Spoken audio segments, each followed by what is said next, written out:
নমস্কার, আমি রাজেশ আর আপনারা দেখছেন আমাদের চ্যানেল রিপাবলিক দাসপুর। তো আমাদের চ্যানেলের পক্ষ থেকে আমরা একটা ইনিশিয়েটিভ নিয়েছিলাম যে আমাদের দাসপুরের বিশিষ্ট ব্যক্তি এবং রাজনীতিবিদদের নিয়ে আমরা একটা পডকাস্ট করব। তো সেই মতোই আজ আমাদের পডকাস্টে উপস্থিত আছেন এক বিশিষ্ট ব্যক্তিত্ব এবং রাজনীতিবিদ, যাকে আমরা প্রত্যেকেই প্রায় চিনি এবং জানি, এবং দাসপুরের রাজনীতিতে যার একটা গুরুত্বপূর্ণ ভূমিকা রয়েছে। তো আজ আমাদের মধ্যে উপস্থিত আছেন দাসপুর 1 নম্বর ব্লকের বর্তমান তৃণমূল কংগ্রেসের সভাপতি এবং দাসপুরের রাজনীতিতে যার একটা গুরুত্বপূর্ণ ভূমিকা আছে এমন তৃণমূল কংগ্রেসের নেতা মাননীয় সুনীল ভৌমিক মহাশয়। নমস্কার স্যার। নমস্কার। তো স্যার, আপনি আমাদের ইনিশিয়েটিভটা শুনলেন, তো আপনাকে রাজ্য রাজনীতি থেকে শুরু করে আমরা দাসপুরের রাজনীতি সমস্তটাই জিজ্ঞেস করব। তো প্রথম যেটা জিজ্ঞেস করার, তো তবু আপনার রাজনৈতিক বছর কত হয়ে গেল, মানে কত বছর রাজনীতি হয়ে গেল আপনার? আমি 1984 সালে যখন মাধ্যমিক পাস করি, তারপর থেকেই কিন্তু আমি রাজনীতির আঙিনার সঙ্গে যুক্ত। তার পূর্বে আমি আমাদের বংশ পরম্পরায় যারা রাজনীতির সঙ্গে যুক্ত ছিলেন তাদের পাশাপাশি থেকে রাজনীতির আঙিনায় আসতে শুরু করি। পরবর্তীকালে 1987 সালে যখন আমি ঘাটাল কলেজে আমি ভর্তি হই, সেখান থেকে আমি সক্রিয় রাজনীতির সঙ্গে আমি যুক্ত হই। তারও আগে আমাদের এই বুথের দায়িত্ব নিয়ে নেতৃত্ব দিয়ে আমি যখন উচ্চ মাধ্যমিক পড়ি, মাধ্যমিক পরীক্ষায় পাশ করার পর তখন থেকে কিন্তু আমি রাজনীতির সঙ্গে যুক্ত। পরবর্তীকালে আমাদের কলেজ রাজনীতিতে আমি দক্ষিণপন্থী তৃণমূল ছাত্র পরিষদ তখন হয়নি, ছাত্র পরিষদের পক্ষ থেকে আমি সেই সময় ঘাটাল কলেজে রাজনীতির আঙিনায় যুক্ত হই এবং সরাসরিভাবে সক্রিয়ভাবে আমি ছাত্র পরিষদের রাজনীতিতে যুক্ত হই। তখন থেকেই মমতা বন্দ্যোপাধ্যায় যখন 1984 সালে প্রথম তিনি বোলপুরে সোমনাথ চট্টোপাধ্যায়কে হারিয়ে যখন সাংসদ হলেন এবং পরবর্তীকালে যুবনেত্রী হিসেবে দায়িত্ব গ্রহণ করে পশ্চিমবাংলার যুব সম্প্রদায়কে মার্ক্সবাদী কমিউনিস্ট পার্টির বিরুদ্ধে ঐক্যবদ্ধ সংগ্রাম তৈরি করার জন্য আহ্বান জানিয়েছিলেন, আমরা সেই সময় থেকেই আমি ব্যক্তিগতভাবে মমতা বন্দ্যোপাধ্যায়ের সঙ্গে আমি তার মতাদর্শ এবং তার চিন্তাভাবনা, তার সহজ সরল স্বাভাবিক জীবনযাপন এবং মার্ক্সবাদী কমিউনিস্ট পার্টির বিরুদ্ধে যে কোনো রকম মানে লড়াই না করে সরাসরি লড়াইয়ের মধ্য দিয়ে তিনি যেভাবে পশ্চিমবাংলার মানুষকে বামফ্রন্টের অত্যাচারের বিরুদ্ধে এবং মানুষকে সেখানে মুক্তির সংগ্রামের পথ দেখিয়েছিলেন, আমি সেই সময় থেকেই মমতা বন্দ্যোপাধ্যায়ের অনুসারী হিসাবে, তার অনুগামী হিসাবে আমি মমতা বন্দ্যোপাধ্যায়ের সঙ্গে ছিলাম। তো স্যার, তার মানে আপনি মোটামুটি বিরোধী রাজনৈতিক দলও করেছেন, তো বর্তমানে না, শাসক বিরোধী দলে আছেন। রাজনৈতিক দল করি।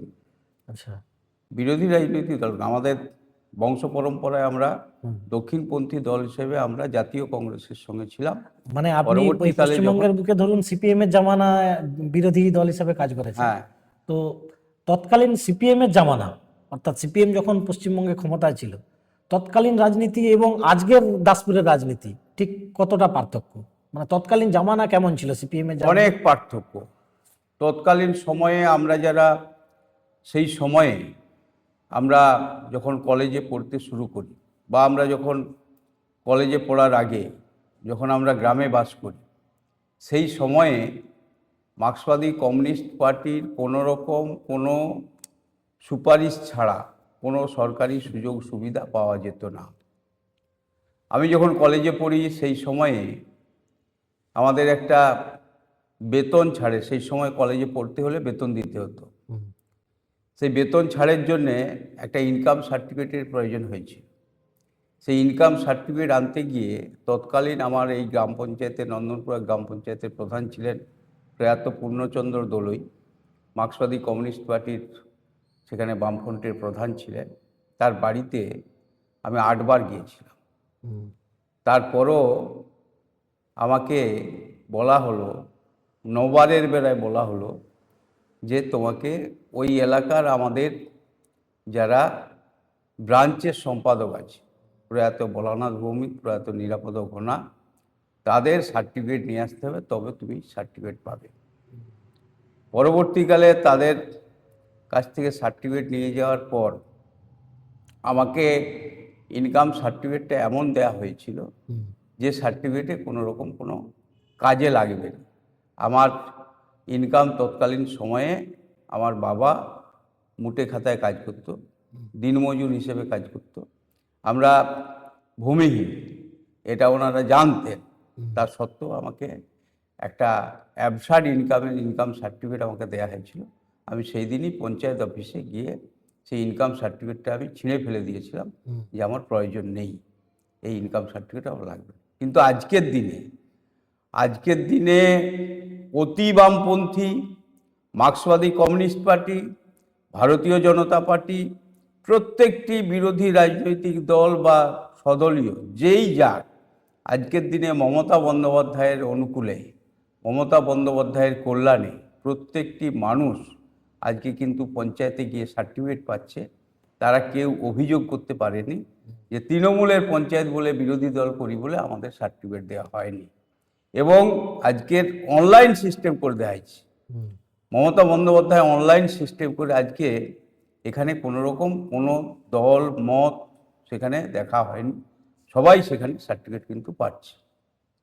এখানে আপনারা দেখবেন যে আজকে এই জায়গায় যে স্কলারশিপগুলো দেওয়া হচ্ছে, যেভাবে বেতন ছাড়ের জন্য আবেদন করা হচ্ছে, যেভাবে আজকে বিভিন্ন জায়গায় সরকারি সুযোগ সুবিধা পাওয়ার জন্যে প্রশাসনের যে সমস্ত শংসাপত্র প্রয়োজন হচ্ছে, কোনো জায়গায় কোথাও কিন্তু বলা হয়নি যে এখানে তৃণমূলের কোনো সার্টিফিকেট নিয়ে আসতে হবে, তৃণমূলের নেতাদের কাছে যেতে হবে, তৃণমূলের মিটিং মিছিলে হাঁটতে হবে বা তৃণমূলের পার্টি অফিসে যেতে হবে, এটা বলা হয়নি। কিন্তু তৎকালীন সময়ে এটা পরিষ্কারভাবে বলা হতো, ব্রাঞ্চের সম্পাদকের চিঠি ছাড়া কোনো রকম কোনো কিছু করা যাবে না। এখানে কোনোভাবেই পার্টির বাইরে কিছু করা যাবে না, পার্টি ছাড়া কিছু হবে না। কিন্তু আজকের দিনে মমতা বন্দ্যোপাধ্যায়ের কল্যাণে সমস্ত মানুষ সেই সুযোগিতা পাচ্ছে। তো স্যার, তো এবারে একটু রাজ্য রাজনীতিতে প্রথমে যাই। তো আমরা গত বিধানসভা নির্বাচনে দেখেছি যে তৃণমূল কংগ্রেস 216টা সিট নিয়ে ক্ষমতা এসেছিল। তো এইবারে আপনাদের প্রেডিকশন কি মনে হয়? এবারে আমাদের দলের নেতা অভিষেক বন্দ্যোপাধ্যায়, আমাদের মুখ্যমন্ত্রী মমতা বন্দ্যোপাধ্যায় তারা পরিষ্কার ঘোষণা করে দিয়েছে এবং আমরাও ঘোষণা করছি, 2021-এ আমাদের যতগুলো আমরা 2021-এ আমরা 213টা আসন নিয়ে আমরা ক্ষমতায় এসেছিলাম, এবারে 2026-এ আমরা 213 থেকে আরও বেশি সিট নিয়ে আমরা ক্ষমতায় আসবো। আচ্ছা, মানে বিরোধী ধরুন বিজেপি একটা অভিযোগ করে যে এসআইআরে বহু মানুষের নাম কেটে যাবে, তার ফলে এইবারে কিন্তু মমতা ব্যানার্জির সিটটা কিন্তু টলমল হয়ে যেতে পারে। তো আপনি বলছেন এসআইআরের কোনো এফেক্ট পড়বে না? এসআইআরে এফেক্ট পড়ার কোনো জায়গাই নেই। এখানে এসআইআরের নাম করে যেভাবে আজকে ভোট কাটাকাটির রাজনীতি ভারতীয় জনতা পার্টি করছে, আপনারা খোঁজ নিয়ে দেখুন, এরা কোনো পার্টির ভোটার নয়, এরা সাধারণ মানুষ।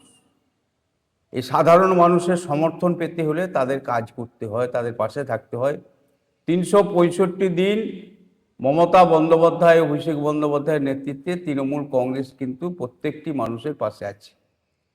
এসআইআর নিয়ে মানুষকে সহযোগিতা করার জন্য তৃণমূল কংগ্রেসই কিন্তু প্রত্যেকটি মানুষের পাশে আছে, আর কোনো রাজনৈতিক দল তাদের পাশে নেই। এই জায়গায় যারা মনে করছে, হয়তো শুভেন্দু অধিকারী ঘোষণা করেছিল 1.5 কোটি ভোটারের নাম বাদ যাবে, রোহিঙ্গার নাম বাদ যাবে, বাংলাদেশি মুসলমানদের নাম বাদ যাবে।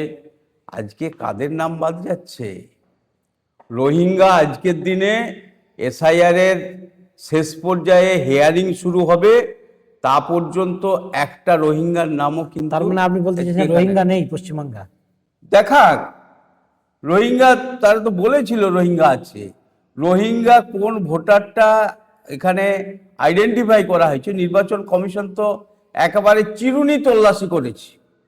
বিএলওদেরকে কোনোভাবেই তাদের ব্যক্তিগত কোনো রকম কোনো সমস্যা ব্যক্তিগত কোনো চিন্তা ভাবনা, ব্যক্তিগত কোনো ইচ্ছার কোনো জায়গায় তাদেরকে যেতে দেয়নি। সমস্ত বিএলওকে জোরপূর্বক, আপনারা দেখেছেন, সংবাদ মাধ্যমে দেখেছেন যে কতজন বিএলও আজকে আত্মহত্যা করেছে, কতজন মারা গেছে, অসুস্থ হয়ে গেছে, তাদেরকে কোনোভাবেই সেখানে কোনো কিছু করা হয়নি। সেখানে তাদের মাধ্যমে জোরপূর্বক একটা জিনিস, আমার 2002-এর নাম ছিল সুনীল কুমার ভৌমিক, 2025-এ আমার এসছে সুনীল ভৌমিক। আমি কুমারটা যে কারণে চেঞ্জ করেছি তার সাপোর্টিং ডকুমেন্টস দিয়ে আমার কুমারটা আমি চেঞ্জ করেছি, বা আমার কুমার ছিল না, আমি কুমার নিয়ে এসেছি, সাপোর্টিং ডকুমেন্টস দিয়ে আমি করেছি। সেই জায়গায় আজকে বলা হচ্ছে আমি কেন কুমার চেঞ্জ করেছি, কিভাবে আমার কুমার চেঞ্জ হলো, সেটার জন্য আমাকে আবার হিয়ারিংয়ে ডাকা হচ্ছে। কিসের জন্য আজকে, কিসের জন্য সেখানে ম্যাপিং হচ্ছে না, সেটা তাকে হিয়ারিংয়ে কিসের জন্য ডাকা হচ্ছে? তার মানে আপনি অযথা বলছেন- মানুষকে হয়রানি করা তার মানে এসআইআর এর কোনো এফেক্ট পড়বে না। এসআইআর এ কোনো এফেক্ট পড়ার জায়গায় নেই। আচ্ছা, এবারে দাসপুরের রাজনীতি নিয়ে একটু আলোচনা করি। তো বর্তমানে আমাদের দাসপুরের বিধায়িকা মমতা ভূঁইয়া, তো অনেকেই বলে যে তিনি পরকে পর 3বারের এমএলএ। তো অনেকেই বলছে এইবারে হয়তো মমতা ভূঁইয়া দাসপুরের বিধায়কের টিকিট তৃণমূল কংগ্রেসের পক্ষ থেকে নাও পেতে পারে, যেহেতু 3বার হয়ে গেছে। তো মমতা ভূঁইয়া যদি বিধায়কের টিকিট না পায়, তাহলে তৃণমূল কংগ্রেসের বিধায়কের টিকিট পাওয়ার সম্ভাবনা কার কার বেশি? ধরুন আমি কতগুলো নামও নিতে পারি, যেমন আশিস হুতাইত, কৌশিক কুলভি, সুনীল ভৌমিক, সৌমিত্র সিংহ রায়, শ্যামপদ পাত্র। এনাদের মধ্যে কে মোটামুটি এগিয়ে আছে টিকিট পাওয়ার ক্ষেত্রে? শুনুন, আমাদের দল তৃণমূল কংগ্রেস, তার নেত্রী সুপ্রিমো মমতা বন্দ্যোপাধ্যায়, নেতা অভিষেক বন্দ্যোপাধ্যায়, ওনারা ঠিক করবেন কে টিকিট পাবে। কেউ ব্যক্তিগতভাবে কেউ ইচ্ছা পোষণ করলেই সে টিকিট পাবে না। দল যাকে টিকিট দিবে সেই প্রার্থী হবে। তার পক্ষে আমাদেরকে দলের সমস্ত কর্মী নেতৃত্ব সবাইকে আমাদের কাজ করতে হবে। মানে যে কেউ এমএলএ টিকিট পাক, কারো সমস্যা নেই। সমস্যা নাই, যে কেউ পেতে পারে। দল যাকে ঠিক করবে সেই টিকিট পাবে। কিন্তু ধরুন অনেকেই বলে যে মানে জনসমক্ষে একটা জল্পনা আছে যে মমতা ভূঁইয়া পরকে পর 3বার টিকিট পেয়েছে, তার কারণ তৃণমূল কংগ্রেসের মানে পদপ্রার্থী অনেক, এমএলএ পদপ্রার্থী, তার জন্যই মমতা ভূঁইয়াকে বারবার টিকিট দেওয়া হচ্ছে। শুনুন, তাহলে একটা এটা গোষ্ঠী কোন্দলের কিন্তু একটা আভাস পাওয়া যাচ্ছে। এটা আপনারা যারা সংবাদ মাধ্যমে আছেন, আপনারা এই ধরনের কথাকে গোষ্ঠীকোন্দল বা এই ধরনের একে আপনারা লবি এসব কথার বলবেন। কিন্তু ব্যাপার হচ্ছে প্রত্যেকটি দলে, প্রত্যেকটি পরিবারে, প্রত্যেকটি সংগঠনে, প্রত্যেক জায়গায় যোগ্যতম ব্যক্তি একাধিক থাকতে পারে, থাকা স্বাভাবিক। সেই যোগ্যতম ব্যক্তিরা যখন তাদের পদাধিকারী হিসাবে যোগ্যতার বিচার হবে, এক বা একাধিক ব্যক্তির নাম আসবে, কিন্তু শেষ হবে একটি যেহেতু পদ, একজনই যেহেতু পাবে, একাধিক আবেদনকারী, একাধিক দাবিদার থাকলেও সেখানে একজনকেই মেনে নিতে হবে। একজন যিনি প্রার্থী হবেন তার মাধ্যমেই কিন্তু সেখানে দল পরিচালিত হবে। এখন দাসপুর 1 ব্লকে একটা দেখুন, আমরা হচ্ছে জনমানসে যে প্রশ্নগুলো থাকে সেগুলোই তো আপনাদেরকে ফরওয়ার্ড করি। তো দাসপুর 1-এর জনমানসে একটা জল্পনা আছে যে দাসপুর 1-এর প্রত্যেকটা পঞ্চায়েতেই 2টো করে লবি আছে, একটা সুনীল ভৌমিকের লবি আর একটা কৌশিক কুলভির লবি।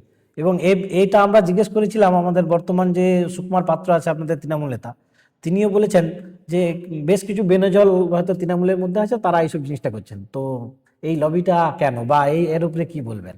এরকম কোনো লবি আমাদের মধ্যে নেই। আমাদের প্রত্যেকটা পঞ্চায়েতের সিস্টেমে তার উন্নয়ন চলছে। দল এবং পঞ্চায়েত পাশাপাশি থেকে তার উন্নয়নের কাজ করছে। এখানে কোনো রকম আমাদের কোনো লবির কোনো মানে system কৌশিক নেই। কুলভির সাথে কোনো লবির কোনো সমস্যা নেই। কোনো লবির সিস্টেম নেই। কৌশিক লবি আমার দলের কোনো পদেই নেই। আচ্ছা, তো যাই হোক স্যার, তো আমরা এবারে একটু কয়েকটা ট্রিক কোশ্চেন নিয়ে আসি। তো বর্তমানে আমাদের যে এই যে লোকসভার বর্তমান এমপি দেব, তো দেবের কাজ দেব পরকে পর 3বারের এমপি হয়ে গেল এবং তার কাজ আপনারা তো সামনে থেকে নিরীক্ষণ করছেন। তো সেই দেবকে আপনি কাজের নিরিখে 10-এর মধ্যে কত দেবেন? এমপি হিসাবে উনি কাজ করছেন। আমাদের এমপি যে যে উন্নয়নগুলো যেখানে যেখানে দরকার আছে সেই উন্নয়নগুলো সেখানে তার চোখের নিরিখে তিনি যেখানে উন্নয়ন চাইছেন সেভাবে উন্নয়ন করছেন। এখানে নাম্বার দেওয়ার তো কোনো ব্যাপার নেই, এমপি হিসেবে উনি ধরুন কাজ 15 করছেন। বছর মানে ধরুন তিনবারের একটা এমপি, তার তো উল্লেখযোগ্য কিছু একটা কাজ থাকবে। ধরুন ঘাটাল মাস্টার প্ল্যান প্রত্যেকবারেরই একটা প্রতিশ্রুতি থাকে, কিন্তু ঘাটাল মাস্টার প্ল্যান তো এখনো বাস্তবায়িতই হলো না। এখন শুনুন, ঘাটাল মাস্টার প্ল্যান বাস্তবায়িত হলো না বলে যে আপনারা বলছেন, এটা সম্পূর্ণ ভুল কথা আচ্ছা। এবং এটা একটা অপপ্রচার।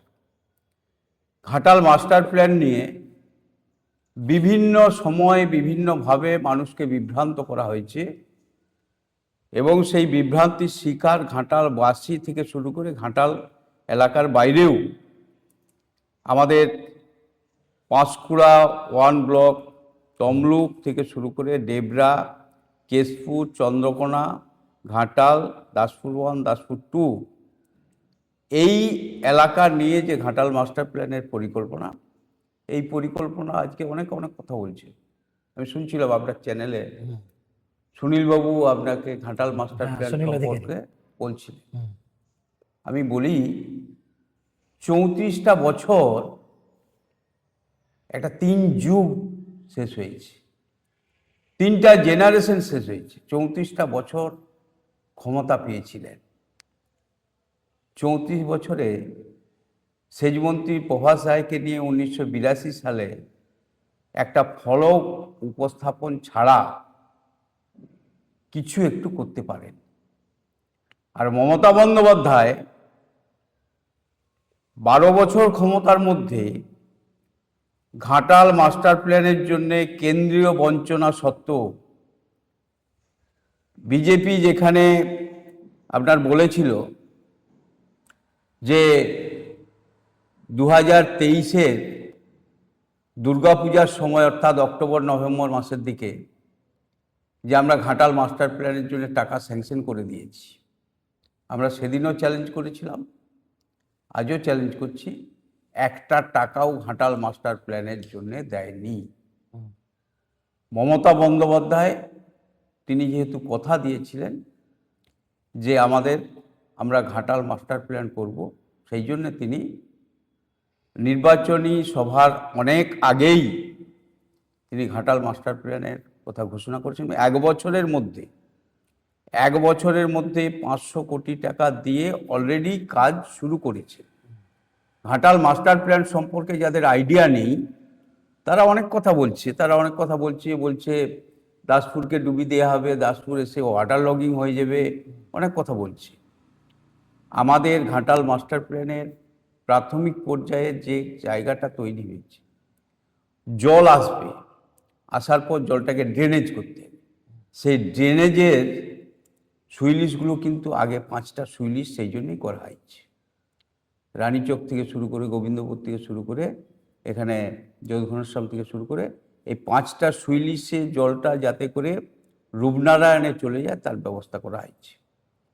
দ্বিতীয় ফেজে করা হচ্ছে সমস্ত ক্যানেলগুলো। আজকে শিলাবতীতে 23 কিলোমিটার বন্দর থেকে রামদেবপুর পর্যন্ত ড্রেনেজ শুরু হয়েছে, আপনারা দেখে নেন, ড্রেনেজের কাজ চলছে। আপনার হচ্ছে কেঠো, পারাং, কুবাই, দনাই, এই নদীগুলোর সেখানে ড্রেনেজ শুরু হয়েছে। ওল্ড কাঁসাই ড্রেনেজ শুরু হয়েছে, নিউ কাঁসাই ড্রেনেজ শুরু হয়েছে।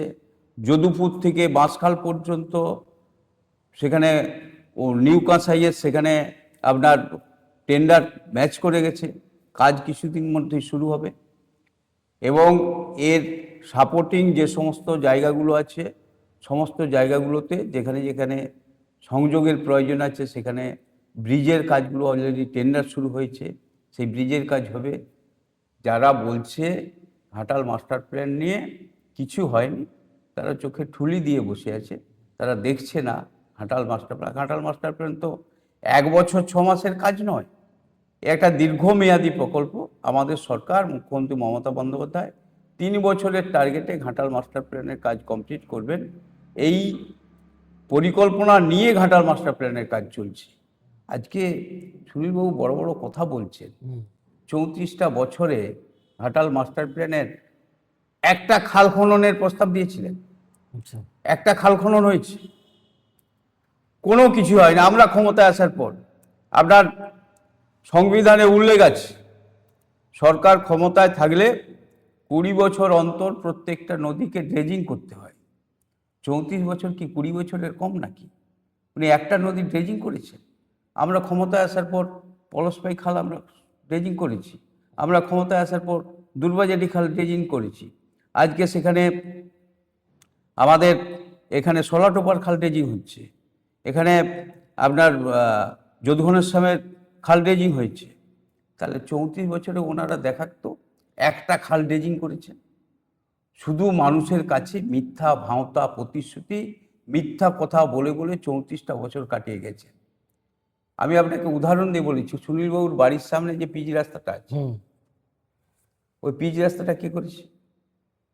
আমরা ব্যক্তিগতভাবে যে রাজনৈতিক দলের আমরা সমর্থক হই না কেন, আমার দল ক্ষমতায় থাকলে আমি চাইব কিছু হোক না হোক আমার বাড়ির পাশ দিয়ে একটা ভালো রাস্তা থাকবে, আমার বাড়ির পাশে একটা ভালো শিক্ষা প্রতিষ্ঠান থাকবে, আমার বাড়ির পাশে একটা স্বাস্থ্যকেন্দ্র থাকবে, যে জায়গাগুলো আমরা মানুষকে পরিষেবা দিতে পারব।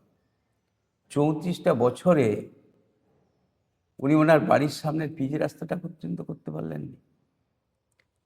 34 বছরে দাসপুরে আপনার দাসপুর থেকে সিদরপুর পর্যন্ত 6 কিলোমিটার পিচ রাস্তা হয়েছে। আর আমরা 10 বছরের মধ্যে আজকে এই 5 বছরে যদি ধরি, আমরা 15 বছরে দাসপুরে দাসপুর 1 নম্বর ব্লকে 138 কিলোমিটার আমরা পিচ রাস্তা করেছি। আজকে যত সমস্ত নেতারা যারা মার্ক্সবাদী কমিউনিস্ট পার্টির ছত্রছায়া থেকে যারা রাজনীতিটা করছে, তাদেরকে আমরা বলতে চাই, আজকে সুনীলবাবুর বাড়ির সামনের যে রাস্তা, কলোরা থেকে কীর্তিবাসপুর রাস্তা, 2001 সালে এই রাস্তা তৈরি হবে বলে হাটসরবেরিয়া বিসি রায় হাই স্কুলে একটা বেনিফিশিয়ারি কমিটি তৈরি করা হয়েছিল। হুড়াহুড়ি পড়ে গেছিল কমিউনিস্ট পার্টির নেতাদের মধ্যে, সেই বেনিফিশিয়ারি কমিটিতে কে থাকবে, প্রতিযোগিতা হয়েছিল। 2001 থেকে 2011 10 বছর বেনিফিশিয়ারি রইল, একটা পাথর পর্যন্ত পড়ে। আপনার 2001 সালে কলমিজোড়ের ব্রিজ করবে বলেছিল, 3টা নির্বাচনে কলমিজোড়ের ব্রিজ তৈরি হবে, সেখানে অ্যাটাচি ভর্তি টাকা নিয়ে আসা হচ্ছে, সেখানে নাকি ব্রিজ তৈরি হবে, তার বালি পরীক্ষা হচ্ছে, মাটি পরীক্ষা হচ্ছে, সব হচ্ছে। কলমিজোড়ের ব্রিজ হয়নি। আজকে আমরা 11 সালে ক্ষমতা আসার পর 2012 সালে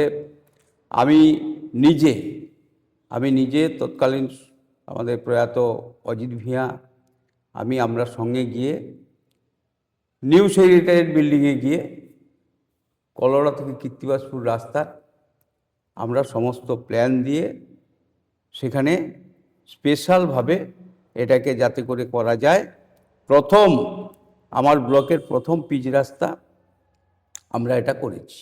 আমাদের গৌড়া থেকে কলোরা আমাদের এই স্টিল ব্রিজ পর্যন্ত, তেমনি স্টিল ব্রিজ পর্যন্ত এই রাস্তাটা আমাদের এখানে যে ঠিকাদার নিয়েছিল, সে ঠিকাদার বাইরের ঠিকাদার, এনপিসিসি বলে একটা সংস্থা, যেটা দিল্লি থেকে তাদের কাজ দেখাশোনা হয়, তারা এই ঠিকাদার, যেহেতু অনলাইন সিস্টেমে টেন্ডার পেয়েছিল, তারা এই কাজটা করেছে।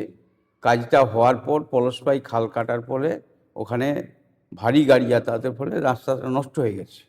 সেই ব্যাপারে ওদেরকে আমরা কাজ করার কথা আমরা অলরেডি বলেছি, ওটা প্রসেসে আছে, তাড়াতাড়ি কাজটা হবে। আর ওই মহেশপুরের যে নদীর ধারে যে রাস্তা, মহেশপুরে কলোরা থেকে মহেশপুর পর্যন্ত, এটা মহেশপুর শুধু নয়, কলোরা থেকে আমাদের পরিকল্পনা দেয়া হয়েছে আমাদের কলমিজোড় ব্রিজ পর্যন্ত।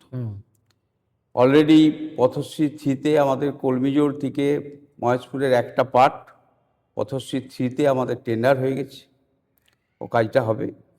পথশ্রী 4-এ সেই কাজ আমাদের, সেটাও টেন্ডার প্রসেসে আছে, সে কাজটা হবে। আচ্ছা, বর্তমানে আমাদের যে দাসপুরের এমএলএ মমতা ভূঁইয়া, তো ওনার কাজের নিরিখে আপনি 10-এর মধ্যে কত দেবেন? এখন শুনুন, এ কাজ এমএলএর একার নয়, এ কাজ আমার একার নয়, এ কাজ গভর্নমেন্টের কাজ। এ কাজ আমাদের যৌথভাবে আমরা কাজ করি। সেখানে কোনো ব্যক্তি যে এমএলএ হয়ে গেছে এমএলএই কাজ করবে, পঞ্চায়েতের প্রধান হয়ে গেছে পঞ্চায়েতের প্রধান কাজ করবে, তা কিন্তু না। আমাদের সবটাই তিনবারের এমএলএ, তারা কত উল্লেখযোগ্য তো কাজ থাকবে। আমাদের সবটাই আসে কিন্তু মুখ্যমন্ত্রী মমতা বন্দ্যোপাধ্যায়ের পরিকল্পনা। এই পরিকল্পনা আমাদের কারো নিজস্ব পরিকল্পনা নয়, এই পরিকল্পনা মুখ্যমন্ত্রীর পরিকল্পনা। তিনি পরিকল্পনা গ্রহণ করেন, বাস্তবায়িত করার ক্ষেত্রে আমরা সবাই সহযোগিতা করে সেই কাজটাকে কিভাবে বাস্তবায়ন করা যায় আমরা সেভাবে তার অনুগত সৈনিক হিসেবে আমরা সবাই কাজ করি। এটা একটা যৌথ প্রচেষ্টা, সবারই সহযোগিতায় কাজ হয়, আরও একক প্রচেষ্টায় কাজ হতে পারে। আচ্ছা, আপনি যেহেতু দাসপুর ওয়ানের বর্তমান তৃণমূল কংগ্রেসের ব্লক সভাপতি, তো আপনার আন্ডারে ঘাটাল বিধানসভার 3টি অঞ্চল পড়ছে, সরবেড়িয়া 1, সরবেড়িয়া 2, রাজনগর। এটা ঘাটালের আন্ডারে। ঘাটাল বিধানসভায় যে এমএলএ শঙ্কর দলে আগে ছিল, তো গত বিধানসভা নির্বাচনে তিনি হেরে গেছিলেন। তো তার হারের পিছনে আপনার কারণ কি মনে হয়? শুনুন, হারের পিছনে একটা কারণ নেই, হারের পিছনে অনেক কারণ থাকবে। অনেকেই বলে গোষ্ঠী কোন্দলের জেরে হয়তো মানে একটা শ্রেণীর তৃণমূল কংগ্রেস শঙ্কর দলের বিরুদ্ধে ভোট দিয়েছে। যে যে দৃষ্টিভঙ্গি নিয়ে দেখবে সেইভাবে তার কিন্তু মতামত প্রকাশের ক্ষেত্রে তার মতটাকে এস্টাবলিশ করার চেষ্টা করবে। তা আমার মনে হয় শুধুমাত্র গোষ্ঠীকন্দলী শঙ্করবাবুর হারার মূল কারণ এটা নয়, আরও কিছু কিছু কারণ থাকতে পারে, যে কারণের মধ্যে আজকে সে হেরেছে। আগামী দিনে সেই কারণগুলো দল সংশোধন করার চেষ্টা করছে, যাতে করে সেই জায়গায় দল সংশোধন করতে পারে। ঘাটালের বর্তমান এমএলএ শীতল কপাট, তো শীতল কপাটের কাজকর্ম আপনি কিরকম দেখছেন, বা 10-এর মধ্যে তাকে কত দেবেন? আমার ব্লকে শীতল কপাটের কাজ একটা টাকাও নেই। ওই 3টে অঞ্চলে কাজ না, করেন? 3টে অঞ্চলে একটা টাকারও কোনো কাজ কিন্তু নেই। বিরোধীরা অভিযোগ করে শীতল কপাটকে কাজ করতেই দেওয়া হয় না। এই যে ঘাটাল মাস্টার প্ল্যানের যত সরকারি বৈঠক হয় তাকে ডাকেইনি, এটা ভুল কথা, কোনো সরকারি মিটিংয়েই ডাকেনি তাকে। এটা ভুল কথা। সরকারি মিটিংয়ে আমি মাঠে গিয়ে সেখানে বলছি ঘাটাল মাস্টার প্ল্যান হবেনি, আর তাকে যদি ঘাটাল মাস্টার প্ল্যানের মিটিংয়ে হাজির করে আপনাদের মতো সাংবাদিকরা তাকে জিজ্ঞাসা করেন, তা সে উত্তর দিবে কি? সেই উত্তর দেওয়ার ভয়ে তো সে উপস্থিত হতে পারে। যে আমি বাইরে বিরোধিতা করছি, ভেতরে এসে ঘাটাল মাস্টার প্ল্যানের মিটিংয়ে হাজির হচ্ছি, তাহলে আমার বিরোধিতা করার জায়গাটাই তো বন্ধ হয়ে যাবে। এই কারণেই তো সে উপস্থিত হয়নি। সে নিজে বলবে কি? সে তো সমস্ত জায়গায় বিরোধিতা করছে। আপনাদের মতো বিভিন্ন সংবাদ মাধ্যম তারাও বলছে ঘাটাল মাস্টার প্ল্যানের কোনো কাজ হয়নি, কিছু হয়নি। ঘাটাল মাস্টার প্ল্যান সমস্ত কিছু কাজ কিন্তু প্রত্যেকটা ফেজে ফেজে আমাদের যেভাবে ইঞ্জিনিয়ার থেকে শুরু করে আমাদের সেচ দপ্তরের যারা যারা যেভাবে প্রত্যেকটা স্টেপ বাই স্টেপ যেভাবে করা হয়েছে সমস্ত কাজগুলো কিন্তু হচ্ছে। আগে ওপরের জলটাকে নিয়ে এসে ড্রেনেজ করার আমার জায়গা দিতে, অনেকে বলছে রূপনারায়ণ ড্রেনেজের অলরেডি আমাদের পরিকল্পনা দেয়া হয়ে গেছে। একবারে বন্দর থেকে কোলাঘাট পর্যন্ত রূপনারায়ণ ড্রেনেজ হবে। দেখুন প্রত্যেকটা কাজ দেখুন। আমাদের সরকার 15 বছরের মধ্যে যে বৈপ্লবিক এবং ঐতিহাসিক যে সিদ্ধান্তগুলো নিচ্ছে সেই সিদ্ধান্তগুলো কিন্তু কাজের ক্ষেত্রে সুদূর প্রসারী। 1 মাস 1.5 মাসের ব্যাপার নয়। সেখানে যে পরিকল্পনাগুলো নেওয়া হচ্ছে, আজকে কেন্দ্রীয় সরকার পঞ্চবার্ষিকী পরিকল্পনা তুলে দিল কেন? কোথায় পঞ্চবার্ষিকী পরিকল্পনা? আজকে সংসদীয় রাজনীতিতে কেন্দ্র রাজ্য সম্পর্ক, যুক্তরাষ্ট্রীয় কাঠামো, সেখানে তো টোটালটাই ভেঙে দেওয়া হয়েছে। যুক্তরাষ্ট্রীয় কাঠামো ভেঙে দেওয়া হয়েছে। নদী পরিকল্পনা কার পরিকল্পনা? কেন্দ্রীয় সরকারের পরিকল্পনা। আজও নদী পরিকল্পনার একটা কাজও করা হয়েছে? গঙ্গা দূষণ রোধ করা হবে বলেছিল, সেখানে কিছু করা হয়েছে? আজকে সেই জায়গায় একটা রাজ্যের ক্ষমতায় থেকে মুখ্যমন্ত্রী মমতা বন্দ্যোপাধ্যায় আজকে যেভাবে নদী পরিকল্পনা, সড়ক পরিকল্পনা, যোগাযোগ ব্যবস্থার জন্য ব্রিজের পরিকল্পনা, সামাজিক উন্নয়ন, সমস্ত ক্ষেত্রে অর্থনৈতিকভাবে নগদ অর্থের যোগান দেয়া, কৃষকের পাশে থেকে ন্যায্য মূল্যে সেখানে কৃষকের ধান কেনা থেকে শুরু করে উপযুক্ত শস্যের দাম দেয়া, কৃষক বন্ধু এবং সমস্ত গরিব কৃষকদের পাশে ফসল হানি ঘটলে ফসল বীমার মাধ্যমে তাদেরকে সেখানে ক্ষতিপূরণ দেয়া। আজকে কি নেই, কন্যাশ্রী, রূপশ্রী, যুবশ্রী, শিক্ষাশ্রী থেকে শুরু করে কোথায় একটা মানুষ আজকে দেখাতে পারবেন? পশ্চিমবাংলার একজন মানুষ দেখাতে পারবেন যে পশ্চিমবঙ্গ সরকারের কোনো না কোনোভাবে উন্নয়নের সেখানে সামিল হয়নি বা উন্নয়নের পরিকল্পনা তার কাছে পৌঁছায়নি? একজন মানুষও দেখাতে পারবেন। যেটা ভারতবর্ষের রাজনীতিতে কেন, পৃথিবীর রাজনীতিতে বিরল এমন কোনো রাজনৈতিক ব্যক্তিত্ব যিনি সরকারি ক্ষমতায় আসার পর প্রত্যেকটি মানুষের কাছে তার উন্নয়নের ফসলটা পৌঁছে দিয়েছেন। এটা আজকে মমতা বন্দ্যোপাধ্যায় ছাড়া দ্বিতীয় কোনো ব্যক্তিকে এখানে কিন্তু খুঁজে পাওয়া যাবে না। আচ্ছা সুনীলবাবু, এবারে আমরা প্রায় শেষের দিকে এসে গেছি।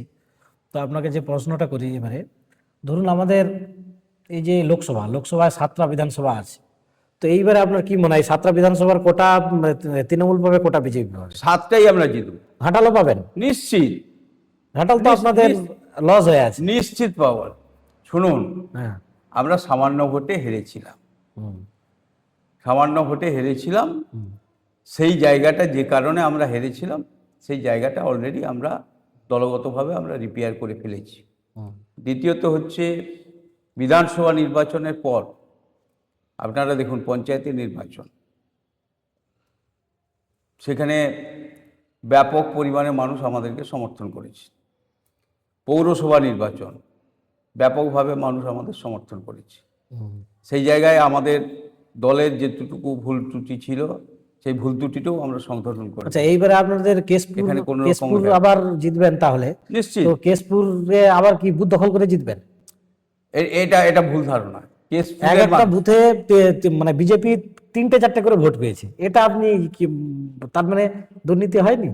বিজেপি 3টা করে ভোট পেয়েছে আপনার হচ্ছে সেখানে, সেই জায়গায় দেখুন বিজেপির ভোট নেয়ার জন্যে যেখানে পোলিং এজেন্ট বিজেপি দিতে পারেনি, সেখানে 3-4টা ভোট তো সে পেতেই পারে।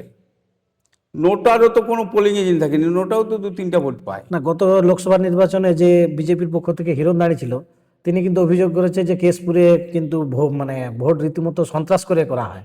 এগুলো এটাকে কি হচ্ছে অস্বীকার করছেন? এগুলো নিশ্চিত, এটা 100% অস্বীকার করি। কারণ হচ্ছে যখন আমি আমার ক্ষমতা দিয়ে আমি মানুষের জনসমর্থন আদায় করতে পারবো না, তখন হারের জন্যে বিরোধী দলের কাছে রিগিং, ছাপ্পা এই অভিযোগটা তোলা সহজ।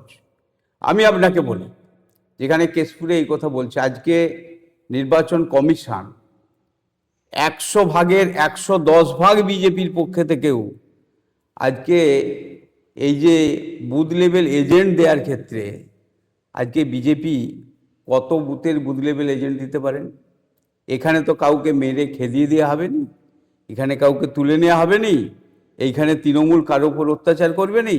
নির্বাচন কমিশন 110 ভাগ তাদের পক্ষে থেকে কাজ করছে, বিজেপির পক্ষে থেকে কাজ করছে। তাহলে আজকে বুথ লেভেল এজেন্টগুলো তারা দিতে পারেন কেন? তাদের লোকই নেই।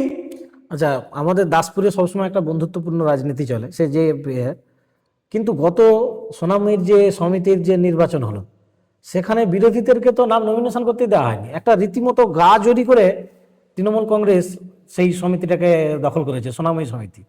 শুনুন, আপনাদেরকে গা জড়ি করে দখল করতে হলো সমিতি? না, এটা গাজরি করে দখলটা ভুল কথা বলা হচ্ছে। ওখানে যারা নমিনেশন আনতে গেছিল তাদেরকে নমিনেশন দেয়া হয়নি, এরকম কোনো অভিযোগ নেই। দ্বিতীয়ত আপনাকে বলি, আজকে আপনারা এই নির্বাচনটাতে যখন তৃণমূল যখন ক্ষমতা এসে গেছে, তখন আপনারা বলছেন গাজরি করে সেখানে ক্ষমতা নিয়ে আসা হয়েছে।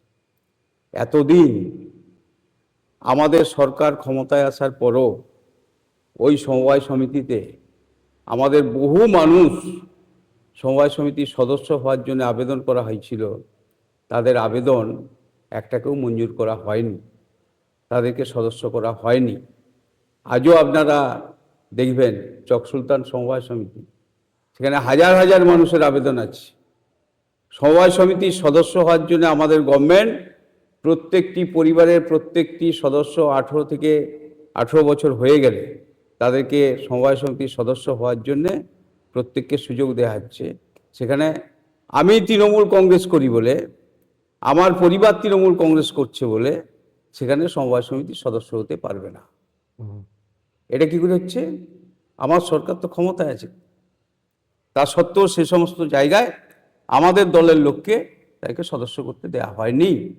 আজকে এটাকে আমাদের সরকারের বিরুদ্ধে, দলের বিরুদ্ধে প্রচার করার জন্যে এক শ্রেণীর মিডিয়া এটাকে বেশি করে ফলাও করে প্রচার করছে। কিন্তু আসল জায়গা কোথায়? আজকে 34 বছর ধরে মানুষ, পশ্চিমবাংলার মানুষ আজকে অত্যাচারিত হতে হতে হতে হতে হতে এমন একটা জায়গায় পৌঁছে গেছিল, যার ফলে প্রত্যেকটা মানুষ চেয়েছিল এই বামফ্রন্ট সরকারের পরিবর্তন ঘটুক। মানুষ না চাইলে মমতা বন্দ্যোপাধ্যায় একা কিন্তু সরকারের পরিবর্তন করতে পারতেন না। ঠিক একইভাবে ওই জায়গায় মানুষ চেয়েছিল ওখানে ম্যানেজিং কমিটির পরিবর্তন ঘটুক, মানুষই সেখানে করেছে। আচ্ছা, তো এবারে একটা প্রশ্ন, যে আমাদের দাসপুরে বেশিরভাগই স্বর্ণকার, তো বিজেপি সবসময় একটা কথা বলে যে যে সমস্ত স্বর্ণকাররা বাইরে থাকে তারা যদি বিজেপিকে ভোট করে একসাথে, তারা যদি এসে তাহলে তাহলে কিন্তু তৃণমূল কংগ্রেস হেরে যাবে। তো আপনারা সোনাওয়ালাদের মন জয় করতে পারছেন না কেন? এটা ভুল কথা। স্বর্ণকাররা সবাই বিজেপি, এ কথাটা ভুল। আজকে ভারতবর্ষের যে অঙ্গরাজ্যগুলোতে বিজেপি ক্ষমতায় আছে সেই সমস্ত অঙ্গরাজ্যের সেখান থেকে ভারতীয় জনতা পার্টির পক্ষ থেকে সেই সমস্ত স্বর্ণকারদের কাছে একটা প্রেসার তৈরি করা হয়। তারা যেহেতু সেখানে কর্মসূত্রে বাইরে আছে, তাদের জল, বিদ্যুৎ এবং সেখানকার ব্যবসার ক্ষেত্রে বিভিন্ন সমস্যা ঘটলে তাদেরকে প্রশাসনিক সাহায্য নিতে হয়। সেই জায়গায় সেখানে বিজেপি সেখান থেকেই তাদের উপর সেখানে একটা প্রেসার সৃষ্টি করে। তারা যেহেতু পশ্চিমবাংলার মানুষ, পশ্চিমবাংলায় যেহেতু তৃণমূল ক্ষমতায় আছে, এখানে ভোট দিতে এলে তাদেরকে বিজেপিকে ভোট দিতে হবে, তার পরিবারকে বিজেপিকে ভোট দিতে হবে এবং তাদেরকে বিজেপির প্রচার করতে হবে, এরকম একটা প্রেসারাইজ তাদের উপর করা হয়। সেই জন্য কিছু কিছু স্বর্ণকার তারা সেখানে কিন্তু এখানে এসে বিজেপিকে সমর্থন করতে বাধ্য হয়।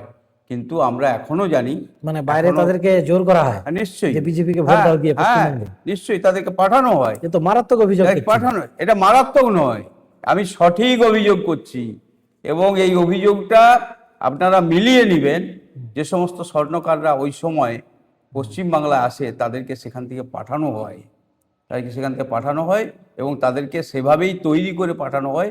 এখানে তাদেরকে বিজেপির পক্ষে প্রচার করতে হবে, নাহলে তারা কিন্তু তাদের ব্যবসা সেখানে বন্ধ করে দিবে। একটা মেন্টালি প্রেসার তাদের উপর তৈরি করা হয়। আচ্ছা, তো এবারে মোটামুটি আমরা লাস্ট একটা প্রশ্ন সুনীলবাবু অবশ্যই আপনাকে করব। আপনি জানালেন দীর্ঘদিন থেকে আপনি রাজনীতির সাথে যুক্ত এবং কংগ্রেস থেকে তৃণমূলের একবারে মানে ফাউন্ডার আমি মেম্বার। Founder member. হ্যাঁ, যখন গোটা সাব ডিভিশনে 6 জন আমরা তৃণমূল কংগ্রেস করবো বলে সিদ্ধান্ত নিই, হ্যাঁ। তার মধ্যে আমি একজন, আমি ফাউন্ডার মেম্বার। আচ্ছা, তো সেই সূত্রেই বলি, তো আমরা এই যে বিধানসভা নির্বাচন আসছে, এই আমরা সুনীল ভূঁইয়াকে কি আমাদের এমএলএ হিসেবে আমরা দেখতে পাবো? না, এখন ব্যাপার হচ্ছে, আমি আগেও বলেছি, এখনো বলছি, দল যাকে টিকিট দিবে এমএলএ হিসেবে আমরা তাকে নিয়েই লড়াই করব। এ তো দল সিদ্ধান্ত করবে। আমি ব্যক্তিগতভাবে আমি চাইলেই আমার সব আশা পূর্ণ হবে তা কিন্তু নয়। দল যা সিদ্ধান্ত করবে, দলের সিদ্ধান্তই আমাদেরকে মেনে নিতে হবে, দলের সিদ্ধান্তই আমাদেরকে মান্যতা দিতে হবে। আমাদের দলের নেত্রী মমতা বন্দ্যোপাধ্যায়, দলের নেতা আচ্ছা, অন্তত এইটা তো বলুন, দাসপুর 1 থেকে এমএলএ টিকিট পাবেন না দাসপুর 2 থেকে? এটা কি করে বলবো? এটা আপনারা এত সিনিয়র কার্যকর্তা, কিছু তো খবর থাকবে। আমরা সিনিয়র কর্মী হলেও হ্যাঁ। আমাদের দলের সিদ্ধান্ত আমাদের প্রত্যেককেই মেনে নিতে হবে। আমাদের দাসপুর বিধানসভার 20টি অঞ্চল, সেখানে 20টি অঞ্চলের অঞ্চল ভিত্তিক কি হবে না ব্লক ভিত্তিক হবে বা কোথা থেকে হবে, কোন ব্লকের হবে, এটা সবটাই ঠিক করবেন আমাদের নেত্রী মমতা বন্দ্যোপাধ্যায় এবং নেতা অভিষেক বন্দ্যোপাধ্যায়। ওনারা যা সিদ্ধান্ত করবেন সেই সিদ্ধান্ত আমরা সবাই মান্য করব। আচ্ছা, সিপিএম নেতা সুনীল অধিকারী, ওনার সাথে একটা পডকাস্ট করেছিলাম, তো উনি একটা বিষয় বললেন যে মিডিল ক্লাস মানুষের মধ্যে একটা মানে তৃণমূলের বিরুদ্ধে একটা বিরাট ক্ষোভ আছে, কারণ প্রত্যেকের বাড়িতে একটা এইচএস পাস, মাধ্যমিক পাস, গ্র্যাজুয়েট এরকম ছেলেপুলে প্রত্যেকের ঘরেই আছে। তো সেই মিডিল ক্লাস ফ্যামিলি কোথাও না কোথাও আপনাদের থেকে বিমুখ হয়ে যাচ্ছে, এটাকে আপনি মানেন? সুনীল বাবু যে অভিযোগটা করেছে, যেটা বললো। সুনীল বাবুর অভিযোগ, আমি তারই উত্তরে বলি, মিডিল ক্লাস পিপিল যদি আমাদের দলের বাইরে চলে যায়, বিক্ষুব্ধ হয়, আজকে সেই জায়গায় সুনীলবাবুর বৌমা প্রাইমারি শিক্ষক, বড় বৌমা, বড় বৌমা সুনীলবাবুর ছোট বৌমা জিএনএম, জিএনএম, তৃণমূলের দয়ায়, তৃণমূলের আমলে, তৃণমূলের জায়গায় চাকরি পেয়েছে। উনি 34 বছরে দেখান কত মিডিল ক্লাসের চাকরি উনি দিয়েছিলেন। আজকে আপনারা জানেন, সবাই জানেন, এটা তো সারা বিশ্বে এবং ভারতবর্ষে, বিশ্বের থেকেও সব থেকে বেশি এটা হচ্ছে ভারতবর্ষে। আজকে যত কম্পিউটারের যুগ আসছে, যত যন্ত্রের মাধ্যমে মানুষ অভ্যস্ত হচ্ছে, তত বেকার সংখ্যা বাড়ছে, এটা অস্বীকার করার উপায় নেই। কিন্তু আমরা মমতা বন্দ্যোপাধ্যায়ের নেতৃত্বে পশ্চিমবাংলায় এখনো পর্যন্ত ভারতবর্ষের মধ্যে সব থেকে বেশি কর্মসংস্থান পশ্চিমবাংলায় হয়েছে, এবং সেটা প্রমাণিত। সেটার সমস্ত তথ্য দিয়ে মুখ্যমন্ত্রী তা কিন্তু প্রমাণ করে দিয়েছেন। মিডিল ক্লাসের যে সমস্ত কথা ওনারা বলছেন, এগুলো তৈরি করা কিছু গুজব এটা আছে। আমি বলি সুনীলবাবুকে আজকে বলুন যে আজকে বিকাশ রঞ্জন ভট্টাচার্যকে দিয়ে, আপনাদের মার্ক্সবাদী কমিউনিস্ট পার্টির রাজ্যসভার মেম্বার এবং আপনাদের নেতা বিকাশ রঞ্জন ভট্টাচার্যকে দিয়ে প্রতি প্যানেলের এগেনস্টে আপনারা হাইকোর্টে কেস করে দিয়ে আপনারা কেন বেকার যুবক যুবতীকে আজকে হ্যারাসমেন্ট করাচ্ছেন? দিনের পর দিন কোর্টে মামলা চালিয়ে সমস্ত প্যানেলগুলোকে বন্ধ করে রাখছেন, তার উত্তরটা আগে দেন। মিডিল ক্লাসের পিপিলকে আপনারা বিক্ষুব্ধ করার জন্যেই আপনারা বিকাশ রঞ্জন ভট্টাচার্যকে দিয়ে হাইকোর্টে বিভিন্নভাবে আপনাদের সেখানে কোনো রকম কোনো যৌক্তিকতা নেই, সেই সমস্ত বিষয়েও সেখানে অন্যায়ভাবে আইনি জটিলতা তৈরি করে সমস্ত প্যানেলগুলোকে বাতিল করে রেখেছে। আগে সেগুলো ঠিক করুন। ঠিক আছে, তো যাই হোক, আমরা সুনীলবাবুর সাথে কথা বললাম এবং উনি মন খুলে সমস্ত বিষয়টা আমাদেরকে জানালেন। তো সুনীলবাবুর কাছে আমাদের অনুরোধ থাকবে যে আগামী বিধানসভা নির্বাচনে মানে যে কাছাকাছি যখন চলে আসবে, উনি আরও যেন আমাদেরকে একটু টাইম দেয়। তো আজ আমরা পডকাস্ট আমাদের এখানেই শেষ করছি। তো সুনীলবাবুকে যদি কোনো প্রশ্ন থাকে আপনারা কমেন্টে লিখে অবশ্যই জানাবেন। তো আজকের জন্য ধন্যবাদ। ধন্যবাদ।